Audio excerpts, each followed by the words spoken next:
এই ছিল তাদের শাসন ব্যবস্থা। তো পয়গম্বর আরবি বলেন ইজা তুখিজাল ফাইউ দুআলা ওয়াল আমানাতু মাগনামা, কিয়ামতের আগে মানুষ আমানতকে গনিমত, আমানতের খেয়ানত বানায়া দিবে। নবীজির কাছে ওই যে বয়ানের প্রসঙ্গে বলেছিলাম, কাফেররা নবুয়াতের পরও নবীজির কাছে আমানত রাখছেন। হিজরতের রাতে যখন নবীজি হিজরত করতে রওনা হবেন, পাশে ছিলেন হযরত আলী রাদিয়াল্লাহু তাআলা। হযরত আলীকে বললেন, হে আলী, এই যে তোমার কাছে লিস্টি দিলাম, এই লিস্টিগুলো দেখে দেখে কাফেরদের আমানত তুমি পৌঁছায়া দিবা। হযরত আলী বলে, যারা আপনার বাড়ি ঘেরাও করছে তারাও তো এখানে আমানত রাখছে, আপনি তো আমানতের গুরুত্ব কেন দিতেছেন?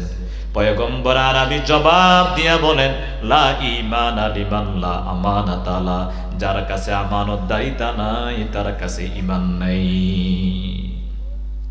তো কিয়ামতের আগে আমানতের খেয়ানত বেড়ে যাবে। তারপরে বলেন ওয়াজ যাকাতু মাগরামা, যেই সমাজে মানুষ যাকাত দিতে চাবে না, যাকাতকে জরিমানা মনে করবে।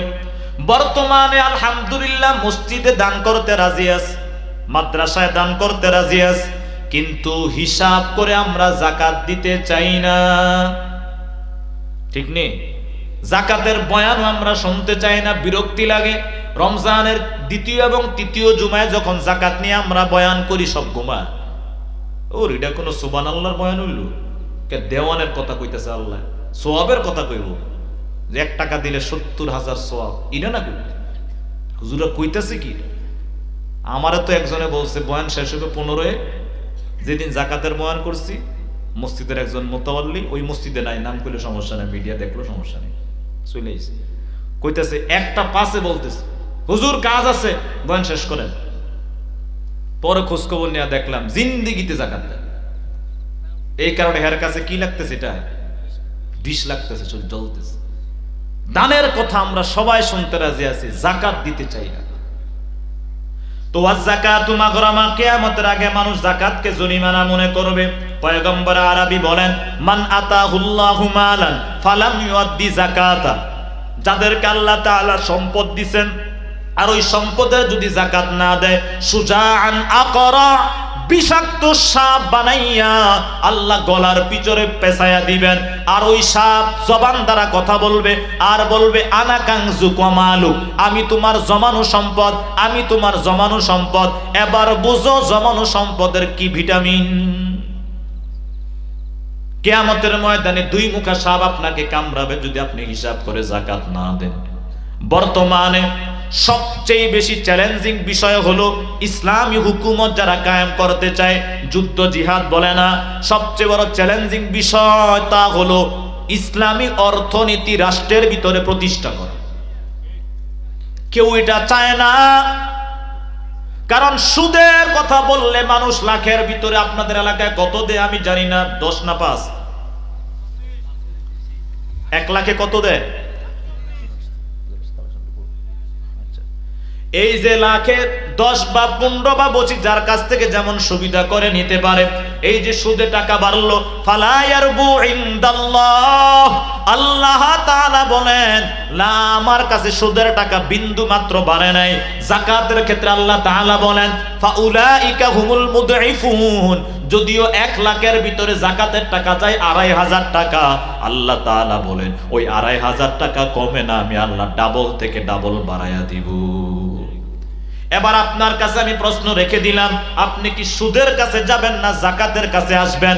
যাকাত ভিত্তিক অর্থনীতি কেমনটা ফায়দা বুঝাবার জন্য একটা ইতিহাস বলে আলোচনা সমাপ্ত করে দিব।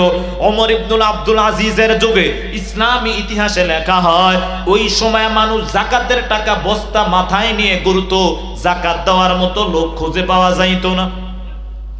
আর আমরা আসন থেকে বলি, আমার সমাজে গরু গোশত খাওয়ার মতো লোকের অভাব নাই, সবার ঘরে ঘরে খাবার পৌঁছে গেছে, সবার চিকিৎসা নিশ্চিত করা হয়ে গেছে, ইত্যাদি ইত্যাদি আমরা বলতে থাকি। পরবর্তীতে দেখি যে যেই রাস্তা টিকার কথাটা হলো 1 মাস 2 মাস বা 1 বছর, ওই রাস্তা 6 মাস পরে কোনো অস্তিত্ব থাকে না। যাকাত ভিত্তিক অর্থনীতি এতটা হলো আশ্চর্যময় একটা বিষয়।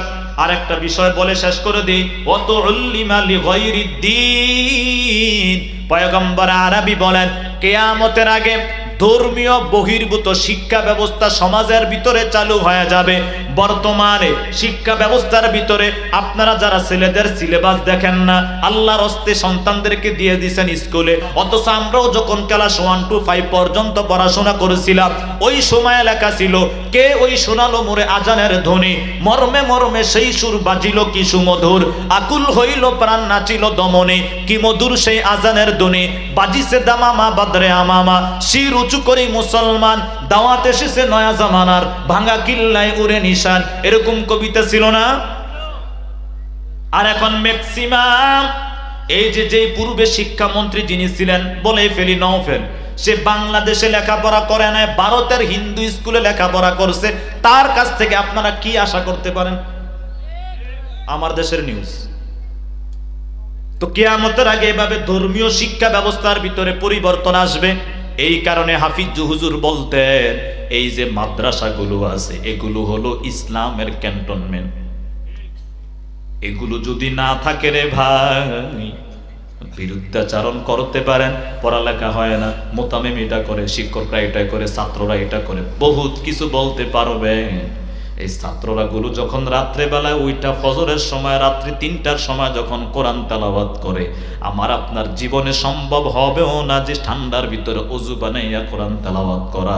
তারা ঠিকই কোরআন তেলাওয়াত করে আপনি বদদোয়া দিতেছেন, তারা আপনাকে দোয়া দিতেছে। আপনি দিতেছেন বদদোয়া, নিন্দাবাদ, তারা বলতেছে আপনাকে মুবারকবাদ।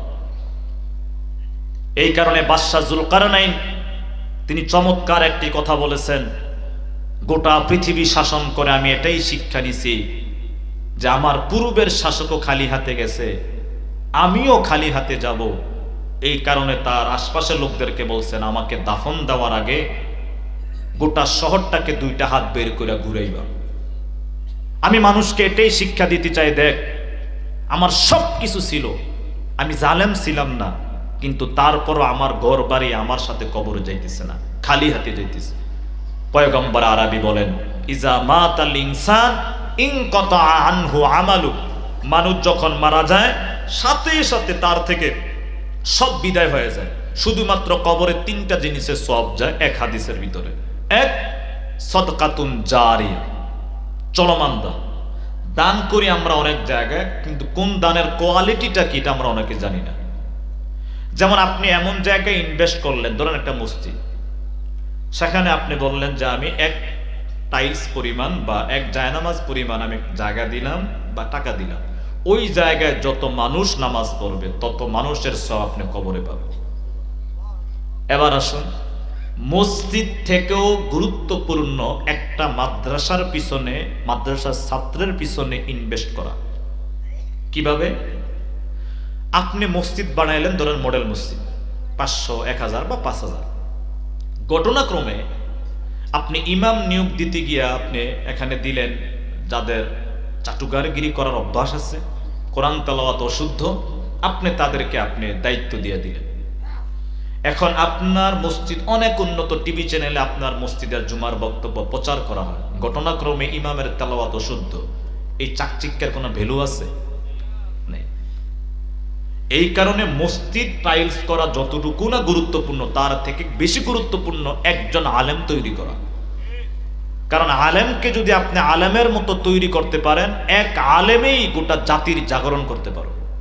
মুফতি আমিনী একজনই, শেখুল হাদিস সাহেব একজনই, তারা 1000 জন হয় না। এই কারণে এই মাদ্রাসার 3য় তলার কাজ চলমান। আমি বলি, আপনারা মসজিদে বহুত দান করছেন, আজকে একজন ইমাম তৈরি করেন, একজন খতিব তৈরি করেন। এই বাচ্চাটা একদিন বড় হবে, একদিন আলেম হবে, তারপরে সে যখন বাইতুল্লাহ গিয়া বলবে, আল্লাহ আমি গরিবের পোলা, আমাকে যারা আমার পিছনে ইনভেস্ট করেছে তাদেরকে আপনি দয়া করে ক্ষমা করে দেন। আপনি হঠাৎ করে দেখবেন কবরের ভিতরে নূর আসতেছে, আপনি জানেন না আপনার জন্য কে দোয়া করছে। কোন আল্লাহর বান্দা আছেন এই মাদ্রাসার জন্য, হুজুর আমি সর্বপ্রথম 10টা 1000 টাকা দিব ইনশাআল্লাহ, আপনি খাস করে দোয়া করবেন আমার পরিবারের জন্য, আমার আব্বা আম্মার জন্য, আমার ব্যবসা বাণিজ্যের জন্য।